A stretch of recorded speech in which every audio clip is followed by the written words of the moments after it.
వచ్చాను. క్రొత్త నిబంధన పేజ్ నెంబర్ 96 అండి. క్రొత్త నిబంధన పేజ్ నెంబర్ 96, యోహాను సువార్త 15వ అధ్యాయము 16వ వచనాన్ని నేను చదువుతున్నాను. మీరందరూ శ్రద్ధగా ఆలకించండి.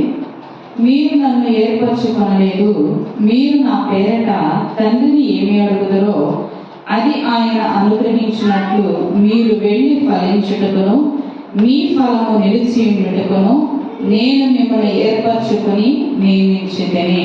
ఆమేన్. హల్లెలూయా, హల్లెలూయా. ఈ మాట నన్ను అనుసరించి మీరందరూ పలకండి. యోహాను సువార్త 15వ అధ్యాయము 16వ వచనం. మీరు నన్ను ఏర్పరచుకొనలేదు,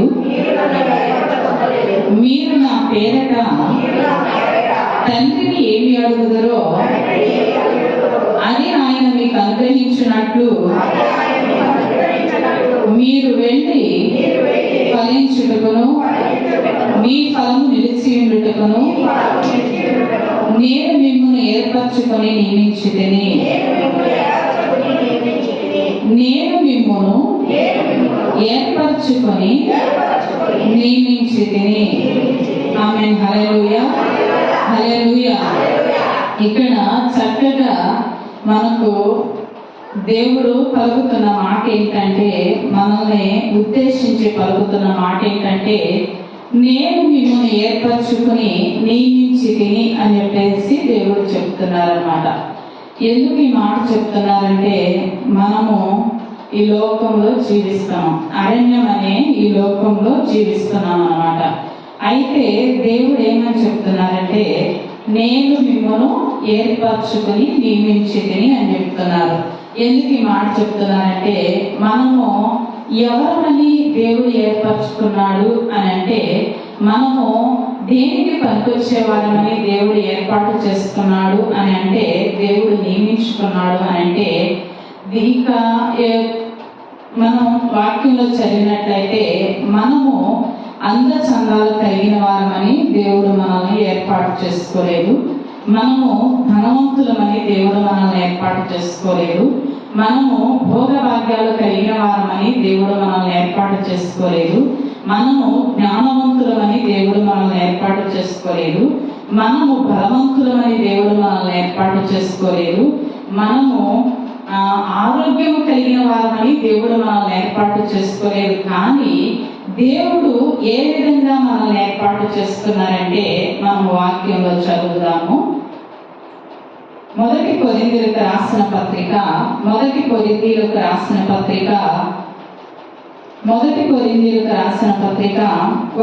అధ్యాయము 26 నుంచి 29 వరకు 30 వరకు మనం చదువుకున్నాం. కొరింథీయులకు రాసిన మొదటి పత్రిక 21వ అధ్యాయము 26వ వచనం నుండి 30వ వచనం వరకు మనం చదువుదాము. పేజ్ నెంబర్ 146 అండి. Page number 146. కొరింథీయులకు రాసిన పత్రిక మొదటి పత్రిక 1వ అధ్యాయము 26 నుంచి 30 వచనాలు మనం చదివినట్లయితే, సహోదరులారా మిమ్మును పిలిచిన పిలుపును చూడుడి. మీలో లోకరీతిని జ్ఞానులనైనను ఘనులనైనను గొప్ప వంశము వారనైనను అనేకులు పిలువబడలేదు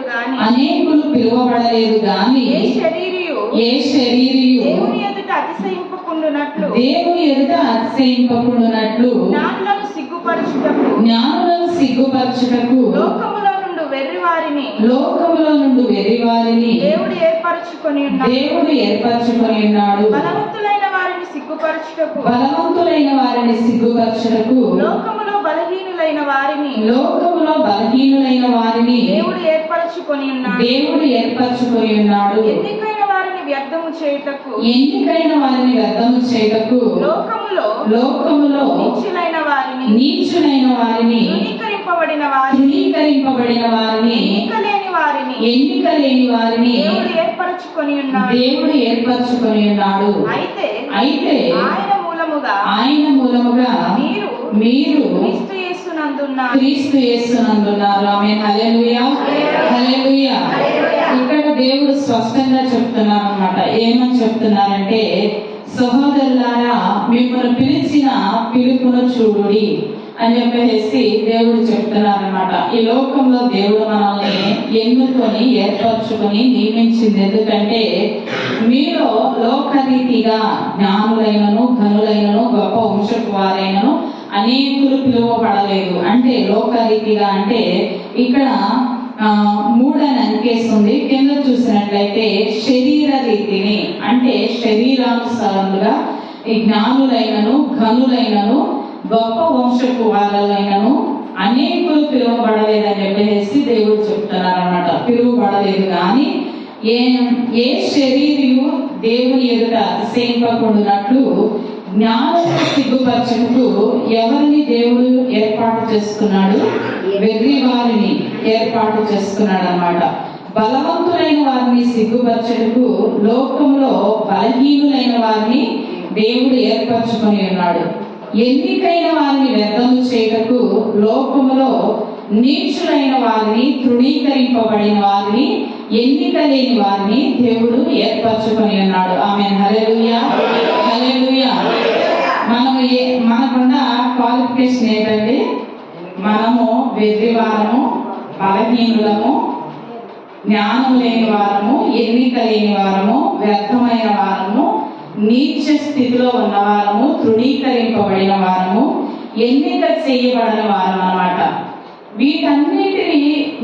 ఇవన్నీ మనము కలిగి ఉన్నామని తెలిసి దేవుడు ఏం చేశారంటే మనల్ని ఏర్పాటు చేసుకున్నాడు, మనల్ని నియమించుకున్నాడు అన్నమాట. దేవుడు ఎందుకు నియమించుకున్నాడంటే జ్ఞానులను సిగ్గుపరచడానికి, ఘనులను సిగ్గుపరచడానికి, తెలివైన వారిని సిగ్గుపరచడానికి అంటే ఏంటంటే వారికి మనకంటే అన్ని లోకరీతిగా చూసినట్లయితే అన్నీ ఉన్నాయి, కానీ మనకు ఈ లోకరీతిగా చూసినట్లయితే వారికి కలిగినవి ఏమీ మనకు లేవు. కానీ మన దేవుడు అన్నీ కలిగి ఉన్న దేవుడు. ఆమేన్. హల్లెలూయా హల్లెలూయా. మన దేవుని బట్టి మనం ఏమై ఉన్నామంటే అన్నీ కలిగిన వారమై ఉన్నాం. ఆమేన్. హల్లెలూయా హల్లెలూయా. ఇక్కడ 31వ వచనంలో 1వ అధ్యాయము 1 కొరింథీయులకు రాసిన పత్రిక 1వ అధ్యాయం 31వ వచనంలో మనం చూసినట్లయితే అతిశయించువాడు ప్రభువునందే అతిశయింపవలెను. ఆమేన్. హల్లెలూయా హల్లెలూయా. చదువుదామండి. అని రాయబడినది నెరవేరునట్లు దేవుని మూలముగా ఆయన మనకు జ్ఞానమును నీతియు పరిశుద్ధతయు విమోచనమును ఆయన. ఆమేన్. హల్లెలూయా హల్లెలూయా. మనము ఏ క్వాలిఫికేషన్ కలిగి ఉన్నాం? ఈ లోకంలో ఏమీ లేని వారం, వెర్రి వారం, ఎందుకు పనికిరాని వారం, ఎన్నిక లేని వారం, తృణీకరింపబడిన వారం, త్రోసివేయబడిన వారం, ఎవరు లెక్క చేయని వారం అన్నమాట. ద్వేషింపబడిన వారం, దూషింపబడిన వారం. అయితే మనమేమవ్వాలంటే అతిశయించే మనము ప్రభువునందే అతిశయించాలి. మన అతిశయం అవ్వాలంటే ప్రభువే మన అతిశయం. ఎందుకంటే ఈ లోకంలో ఉన్న వారికి అన్నీ కలిగి ఉండొచ్చు, కానీ మనము దేవుని బట్టి అన్నీ కలిగిన వారు. ఆమేన్. హల్లెలూయా హల్లెలూయా. అందుకనే దేవుడు మనల్ని ఏం చేస్తున్నారంటే మన నీతి మనకు జ్ఞానాన్ని ఇవ్వలేదు, రక్షణ ఇవ్వలేదు, మన నీతి మనల్ని ఫలించేటట్లు చేయలేదు, మన పరిశుద్ధత మనకు విమోచన తీసుకురాలేదు. కానీ దేవుని యొక్క నీతి, పరిశుద్ధత, విమోచన అనేది మనం ఫలించేటట్లు చేస్తుంది అన్నమాట. ఆమేన్. హల్లెలూయా హల్లెలూయా. మనం ఫలించేటట్లు ఈ లోకంలో ఉండాలంటే మనం ఏం చేయాలంటే మనము దేవుని జ్ఞానము కలిగి ముందుకు నడుచుకోవాలి, దేవుని నీతి కలిగి ముందుకు నడుచుకోవాలి, దేవుని పరిశుద్ధత కలిగి ముందుకు నడిపించబడాలన్నమాట. ఈ నీతి, పరిశుద్ధత, ఈ యొక్క విమోచన ఎలా వస్తుందంటే మనం చూసినట్లయితే దేవుని జ్ఞానం ఎలా వస్తుందంటే మనము దేవుడు ఏర్పరచుకున్న మనము ఏమవ్వాలంటే దేవుడిలో నిలిచి ఫలించాలన్నమాట. దేవుడు చెప్పిన మాటను మనం ఏం చేయాలి? వినాలన్నమాట. దేవుడు చెప్పిన మాటను మనం వింటే మనకేమవుతుందంటే ఫలింపు అనేది వస్తుంది అన్నమాట. మన జీవితాలే కానీ మన కుటుంబాలే కానీ ఏ విధంగా ఉంటాయంటే ఫలభరితంగా ఉంటాయి అన్నమాట. ఆమేన్. హల్లెలూయా హల్లెలూయా. ఇక్కడ మనం చూసినట్లయితే ఏ విధంగా ఇక్కడ మనం కొన్ని విషయాలు కొన్ని మాటలు మనం చదువుకున్నాము. ఏ విధంగా ఫలించాలి అని దేవుడు కోరుకుంటున్నాడంటే మనము ఏ విధమైన వారమని దేవుడు ఏర్పాటు చేస్తున్నాడు? వెర్రి వారమని, ఎన్నిక లేని వారమని, తృణీకరింపబడిన వారమని, త్రోసివేయబడిన వారమని, దూషింపబడిన వారమని, నిందించబడిన వారమని, అవమానపరచబడ్డ వారమని, ఎన్నిక లేని వారమని, జ్ఞానహీనులమని దేవుడు మనల్ని ఏర్పాటు చేస్తున్నాడు. అయితే ఏర్పాటు చేస్తున్న దేవుడు మన యందు మహిమపరచబడాలి అంటే మనం ఏ విధంగా ఉండాలంటే ఫలించాలన్నమాట. ఆ ఫలవంతమైన జీవితము ఏ విధంగా ఉండాలి అంటే మత్తయి సువార్త 3వ అధ్యాయము మనం చదువుతున్నామండి. మత్తయి సువార్త 3వ అధ్యాయము 7వ వచనం నుండి 12వ వచనం వరకు మనం చదువుకున్నాం. అతడు పరిసయ్యులలోను సద్దూకైలలోను అనేకులు బాప్తిస్మం పొందవచ్చుట చూచి సర్ప సంతానమా రాబో ఉగ్రతను తప్పించుకొనుటకు మీకు బుద్ధి చెప్పిన వాడెవడు? మారు మనసుకు తగిన ఫలము ఫలించుడి. ఆమెన్. హల్లెలూయా, హల్లెలూయా. ఇక్కడ ఏమని రాయబడి ఉందంటే మారు మనసుకు తగిన ఫలము ఫలించాలన్నమాట. మనము ఏమై ఉన్నామో అది దేవునికి తెలుసు. దేవుడు దాన్ని బట్టి మనల్ని ఏర్పాటు చేసుకున్నాడు. మనం ఏం చేయాలంటే మన జీవితాలు, మన కుటుంబాలు ఫలవరితంగా ఉండాలంటే మారు మనసుకు తగిన ఫలాలు మనం ఫలించాలన్నమాట. ఆమేన్. హల్లెలూయా. మారు మనసుకు తగిన ఫలము ఫలించుడి. అబ్రహాము మాకు తండ్రి అని మీలో మీరు చెప్పుకొన తలంచవద్దు. దేవుడు ఈ రాళ్ల వలన అబ్రహామునకు పిల్లలను పుట్టింపగలడని మీతో చెప్పుచున్నాను. ఇప్పుడే గొడ్డలి చెట్టు వేరున ఉంచబడి ఉన్నది కనుక మంచి ఫలము ఫలింపని ప్రతి చెట్టును నరకబడి అగ్నిలో వేయబడును. మారు మనస్సు నిమిత్తము నేను నీళ్లలో మీకు బాప్తిస్మం ఇచ్చుచున్నాను. అయితే నా వెనుక వచ్చుచున్నవాడు నాకంటే శక్తిమంతుడు. ఆయన చెప్పులు మోయుటకైనను నేను పాత్రుడను కాను. ఆయన పరిశుద్ధాత్మలోను అగ్నితోను మీకు బాప్తిస్మం ఇచ్చును. ఆయన చేతిలో ఉన్నది. ఆయన తన కళ్ళమును బాగుగా శుభ్రము చేసి గోధుమలను పొట్టులో పోసి ఆరని అగ్నితో పొట్టును కాల్చివేయునని వారితో చెప్పాను. హల్లెలూయా, హల్లెలూయా. ఇక్కడ మనం చదివినట్లయితే మారు మనసు తగిన ఫలము ఫలించాలని చెప్పేసి దేవుడు చెప్తున్నారన్నమాట. మారు మనసుకు తగిన ఫలము ఫలించకపోతే గొడ్డలి చెట్లు ఎన్నో ఉంచబడి ఉన్నది. మంచి ఫలములు ఫలించని ప్రతి చెట్టును నరకబడి ఏమవుతుందంట? అగ్నిలో వేయబడుతుందంట. ఎందుకు అగ్నిలో వేయబడుతుందంటే మనము ఎందులో నుంచి ఎందులోకి వచ్చామంటే వెర్రి వారము, జ్ఞానహీనులము, ఎన్నిక లేని వారము, దీనులము, దరిద్రులము. ప్రతి పరిస్థితిలో నుండి దేవుడు మనల్ని ఎన్నిక చేస్తున్నాడు కాబట్టి, మనల్ని ఫలించాలని కోరుకుంటున్నాడు కాబట్టి, దేవుని పరిశుద్ధత ద్వారా, దేవుని నీతి ద్వారా మనం ఫలించాలని దేవుడు కోరుకుంటున్నాడు కాబట్టి, దేవుడు ఏమని కోరుకుంటున్నాడంటే మారు మనసుకు తగిన ఫలము ఫలించాలని చెప్పేసి కోరుకుంటున్నాడు అన్నమాట. ఆ మారు మనసుకు తగిన ఫలము ఫలించాలంటే మనం ఏం చేయాలంటే మనలో అగ్ని బాప్తిసం అనేది కార్యం అనేది జరగాలన్నమాట.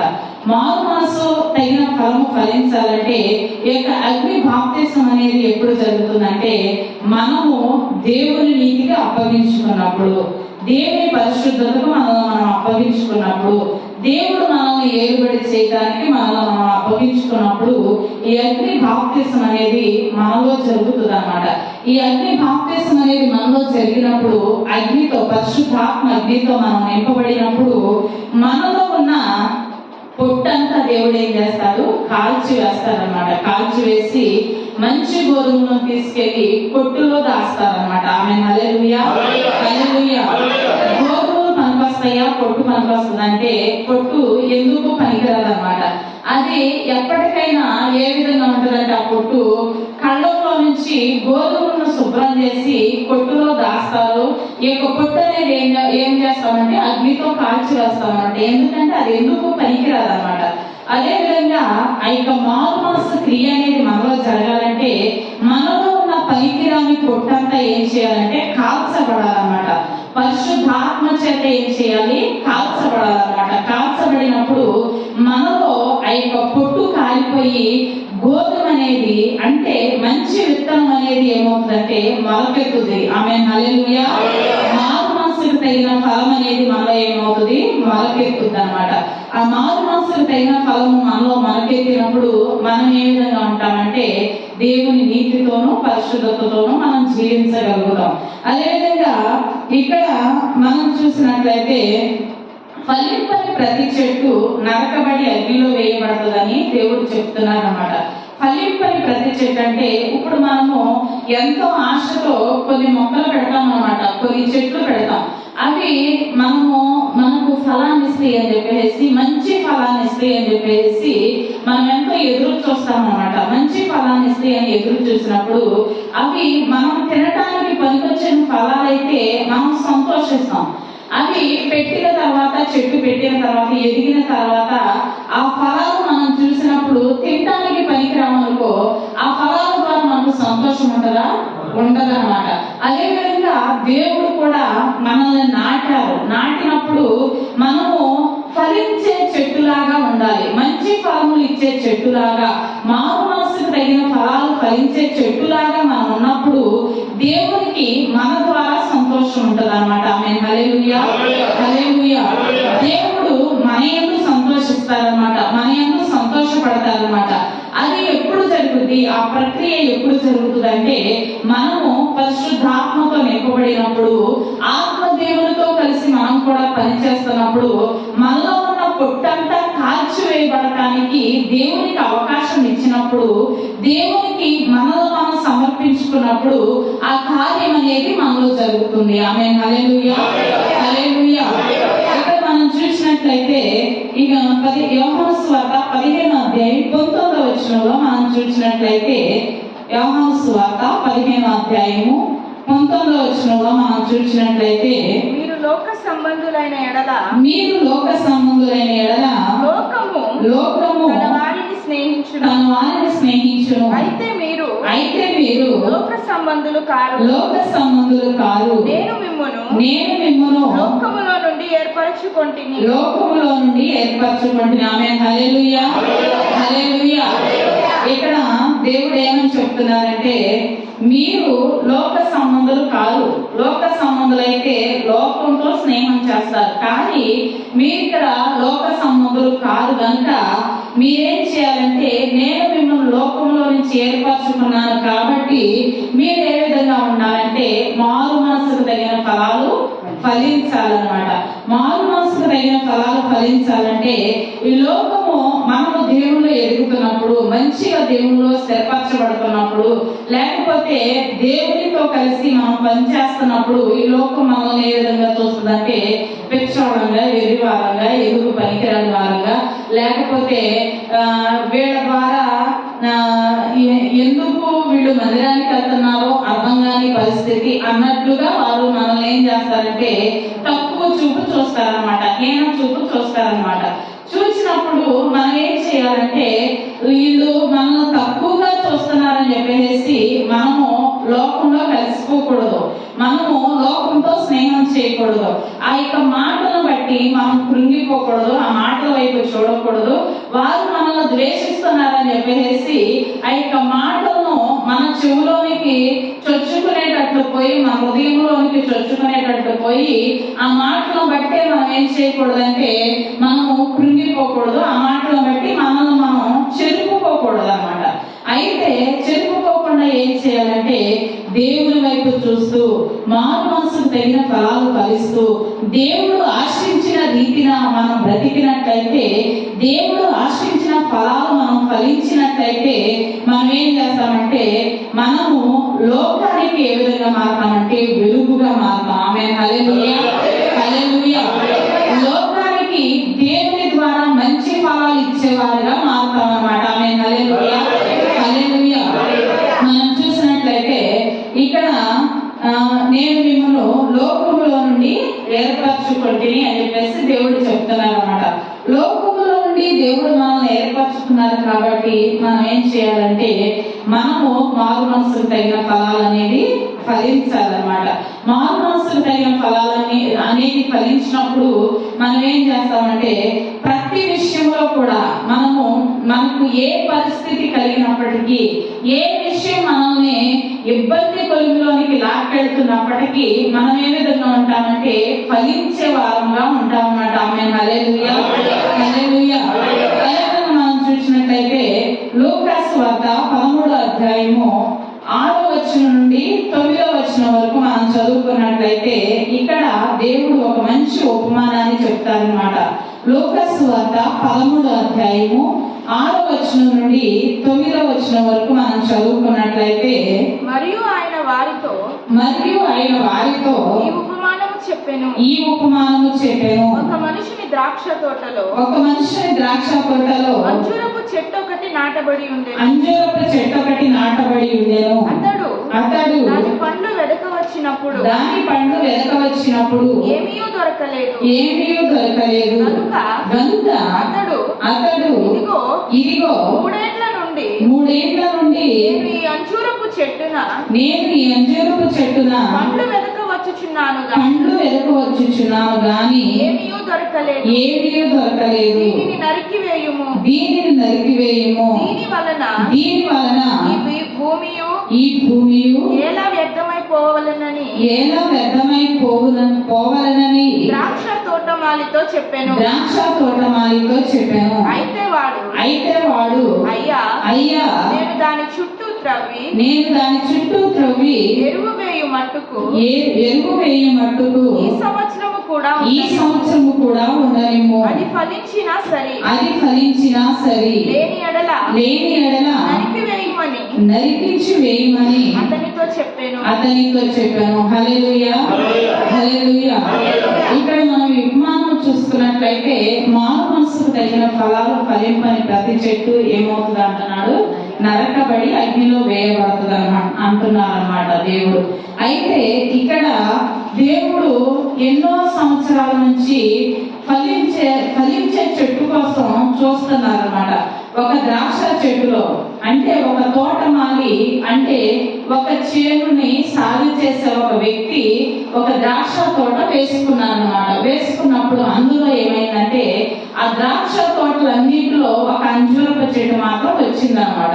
ఆ అంజూరపు చెట్టు ఈ ద్రాక్ష తోటతో పాటు ఈ ద్రాక్ష తీగలతో పాటు ఆ అంజూరపు చెట్టు కూడా మొలకెత్తింది, మంచిగా ఏపుగా ఎదిగింది. కానీ ఇక అంజూరపు చెట్టు అట్లా ఎదుగుతానే ఉంది కానీ దానికి ఏం లేదు, ఫలము లేదన్నమాట. ఫలము లేకపోతానా ఈ ద్రాక్ష తోటలో ఉన్న ద్రాక్ష చెట్లన్నీ ఏమవుతున్నాయి, ఫలాలు ఇస్తున్నాయి, మంచిగా ఉన్నాయి.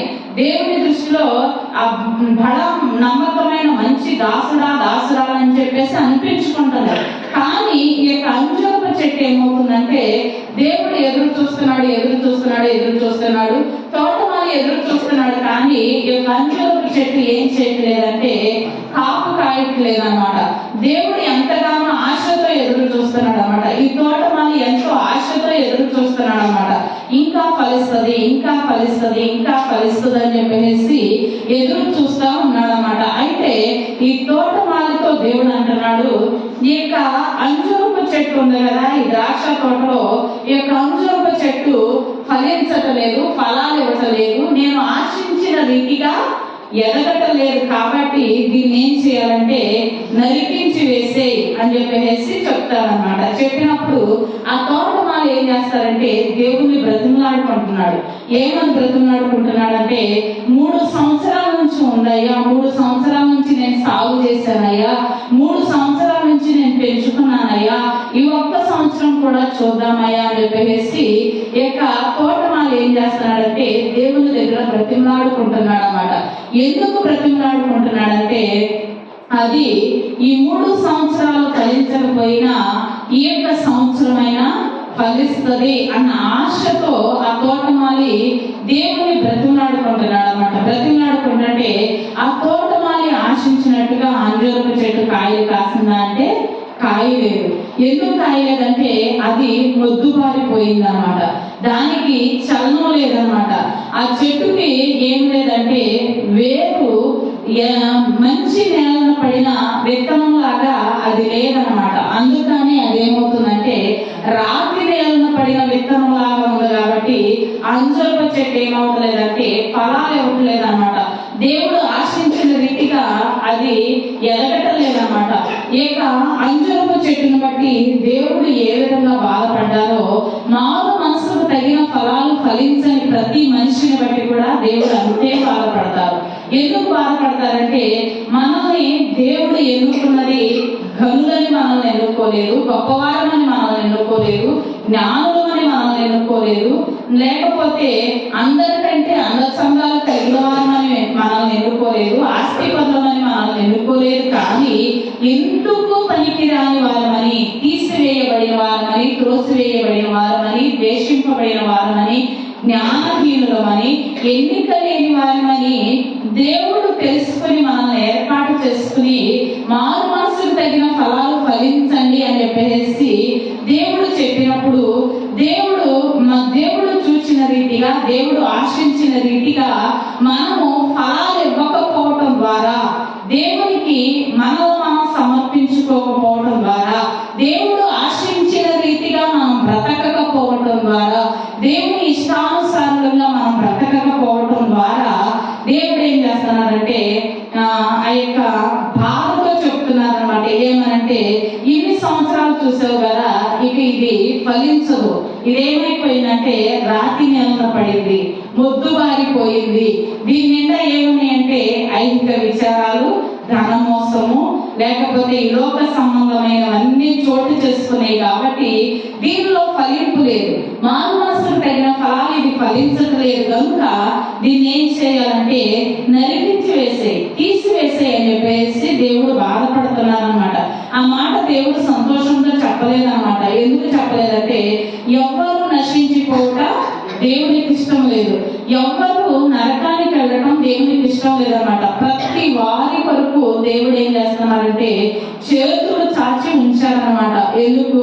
ఇప్పటి కాకపోయినా తర్వాత అయినా, రేపైనా నన్ను నమ్ముకుంటారు, నన్ను తెలుసుకుంటారు, నా వైపుకు తిరుగుతారు అని చెప్పేసి దినమెల్లా చేతులు చాచి ఉంచుతున్నారు అనమాట మన వైపునకు. ఆమేన్, హల్లెలూయా, హల్లెలూయా.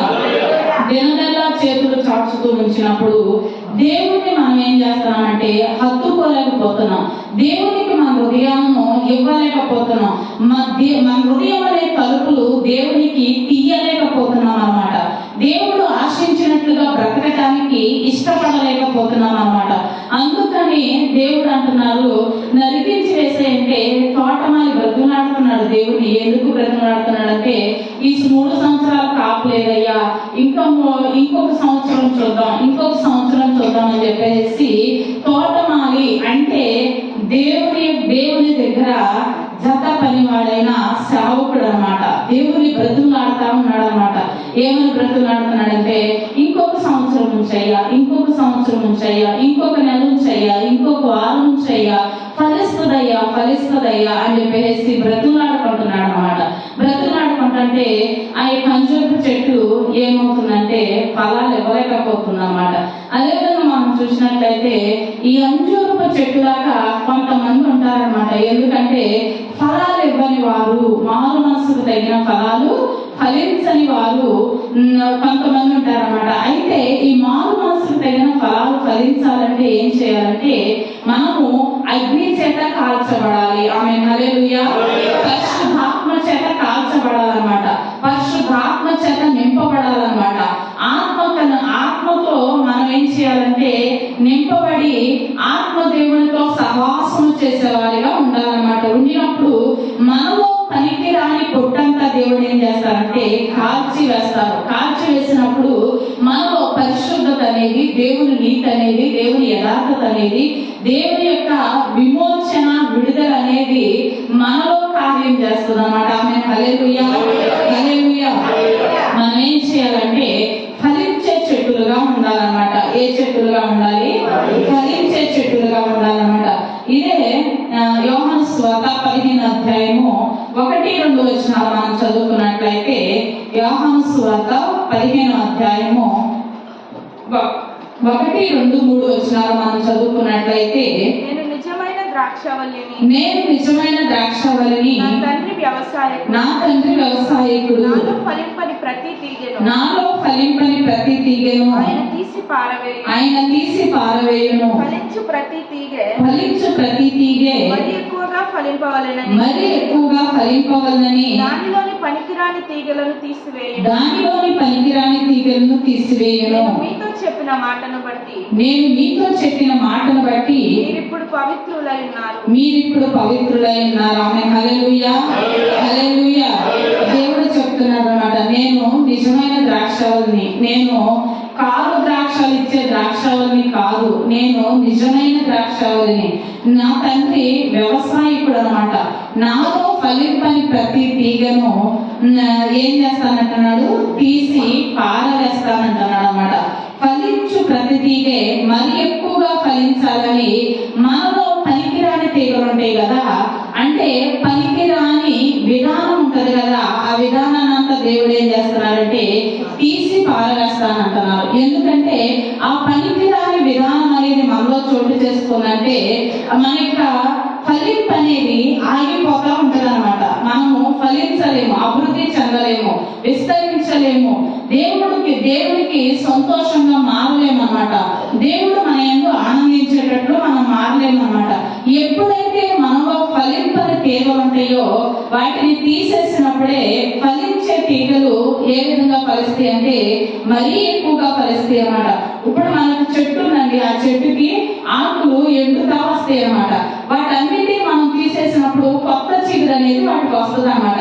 ఆ చిగురు వల్ల ఏమవుతుందంటే చెట్టు అందంగా కనిపిస్తుంది, చక్కగా చూడటానికి రమ్యంగా కనిపిస్తుంది అన్నమాట. అదే విధంగా మనలో ఫలింపని ప్రతి తీగను మనం ఎప్పుడైతే తీసివేస్తామో, మనలో ఆ యొక్క తీగలను తీసివేసినప్పుడు మనలో చిగురు అనేది వస్తా ఉంటది అన్నమాట. మనము ఫలించటానికి దేవుడు ఎక్కువ నీరు పోసి అభివృద్ధి చెందించి ఎరువు వేసి దేవుడు ఇంకా దాన్ని సాగు చేస్తారనమాట. ఆమె హల్లెలూయా, హల్లెలూయా. ఎరువు అంటే దేవుని వాక్యం అన్నమాట. నీరంటే దేవుని వాక్యం, పరిశుద్ధాత్మ దేవుడు. మనం ఎప్పుడైతే దేవుని వాక్యము చేత మనలో మనం కట్టుకుంటామో, నీరు పరిశుద్ధాత్మ చేత మనలో మనం కట్టుకుంటామో, ఎప్పుడైతే దేవుని చేత సాగు చేయబడతామో మారు మనసుకు తగిన ఫలాలు అనేది మనం ఫలిస్తాం. ఆమె హల్లెలూయా, హల్లెలూయా. ఇప్పుడు మనం చేలలో మనం పనిచేస్తూ ఉంటాం కదా, మంచి చెట్లతో పాటు మంచి మొక్కలతో పాటు చెడు మొక్కలు కూడా వస్తాయి అన్నమాట. గురుగులు అనేవి వస్తాయి అన్నమాట. గోధుమలతో పాటు గురుగులు అనేవి వస్తాయి అన్నమాట. ఆ గురుగులు ఏ విధంగా ఉండాలంటే మనలో ఆ గురుగులు మొలకెత్తకోకుండా మనం చేసుకోవాలి.